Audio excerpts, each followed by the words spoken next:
This is Chuck. And this is Karen. And this is our show, What If It Really Works? A Practical Guide to Spirituality. And Karen, who is this beautiful lady? This beautiful lady is Penny Kelly. And we were fortunate enough to get to attend a seminar that she presented on Tuesday evening. And we were so excited about the way she teaches and how much she knows. And we just arranged for her to be here as our guest today so you could hear her too, because she's very spectacular, she's very authentic, and you will know that whenever she opens her mouth. Thank you, Penny, for being here with us today. My pleasure. Yeah, thank you. Yeah, so tell us, Penny's an author, she's a teacher, she's a speaker, she's a publisher, she's a spiritual consultant, and a naturopathic physician. So tell our guests, our listeners, viewers, your story of how you really became to know who you really were. Wow, that's a long story. Yeah, you can make it short and sweet. Yeah, basically the whole thing started with a full spontaneous awakening of Kundalini, and that then ended my career as an engineer for Chrysler, and took me back to school to study the brain and consciousness and perception and all that stuff. And it's been quite a journey ever since. 34 years now. I've been struggling, learning, putting pieces together, trying to determine the nature of reality in such a way that we can actually study it and maybe evolve a little bit further. So Penny, if I understood you correctly, you were an engineer with Chrysler Motors? Yeah. And that means you were working with cars? Yeah, right.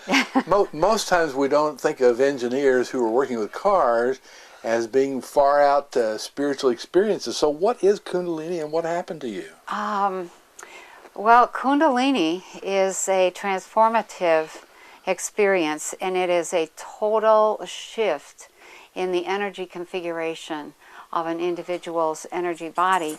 And because consciousness is energy, it changes your consciousness. And so overnight there is an opening to clairvoyance, clairaudience, clairsentience, being in and out of the body, being in two places at once or three, able to read people's minds. That was very disturbing.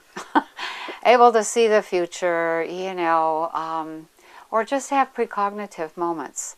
And a tremendous, for me, there was a tremendous chaos in trying to manage my perception. It did not hold still. And the big problem in the long run was my own curiosity. When you awaken, anything that you want to know about comes to you. Whoa! Anything. So be careful what you ask for.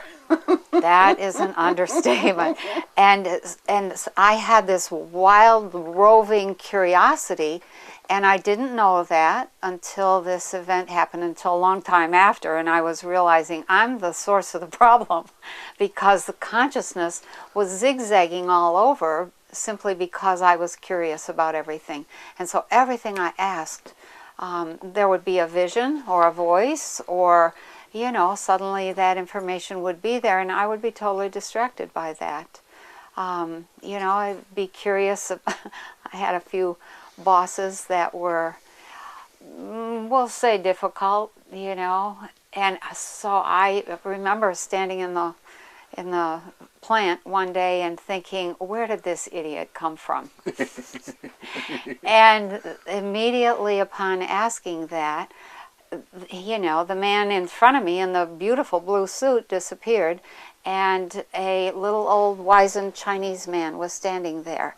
And I was, doing one of these, like, who's that? And just that kind, and lights around everything. I could see people as these huge swirling systems of light, and I didn't have any background in any of that, and so I really struggled. I really thought, this is insanity, I'm going insane, I'll just try to hide it as long as I can.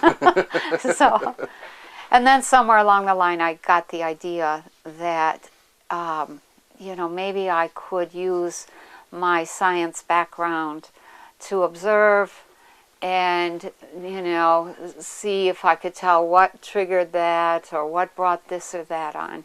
And I started observing very, very carefully. And that, in Jungian technology or terminology, is the development of the observer self. And once you have access to that, you are now always in two places at one time. You're the person experiencing, and you're the person observing. And most people have experienced that, but only in dreams. Where they kind of, they're having an experience, but they're watching it at the same time. That's a very similar, kind of experience. And, I began to watch and to observe and to put together pieces. I've been putting pieces together ever since. So it's been quite a journey. Yeah, I went back to school to study the brain, consciousness, brain structure, brain function, perception, cognition, everything to do with that, in an attempt to figure out what was happening with me. And I did not know that there was a term for that. It was called Kundalini. And when I discovered that, it was almost I can't remember if it was 3 or 5 years later. I think it was close to 5. And thought, oh, I've got a name. It's called Kundalini. And then, the more I read, and the more I tried to find information, the more I discovered that there was nothing valuable that I could understand. As a Western woman, all of the books that I could find were written in some obtuse, hard to decipher esoteric language, and I'm like, okay, they're not saying half the story. And so I wasn't sure even that it was Kundalini until I read Gopi Krishna's, Kundalini, the evolutionary energy in man. And then his description of the initial experience was a duplicate of mine. The only difference was that he described the roaring sound as this roaring waterfall, and I had described it as a roaring freight train moving up through the center of me. And I just sat down and cried. It was like, this guy has been there. He's done it. And he went through slightly different, I went through the heat and the cold and the racing heart and the inability to stay, in one place and one time.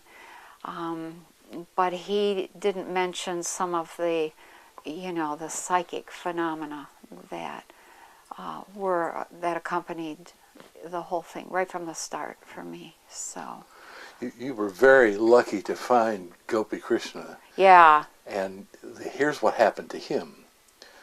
When he had that experience, and he talks about this in his autobiography, Living with Kundalini, he went to every known expert in India who were supposed to know about this stuff. Right. And he wanted them to tell him whether or not he was really having the real thing. And they couldn't do it because they didn't really know about it. And which is one way of saying this doesn't happen to everybody yet. That's true. And number two, when it does happen, unless you have a competent guide, which you found in Gopi Krishna, you are in danger of going off the course real fast. As a matter of fact, you were very lucky that you survived 5 years without having that access. Yeah.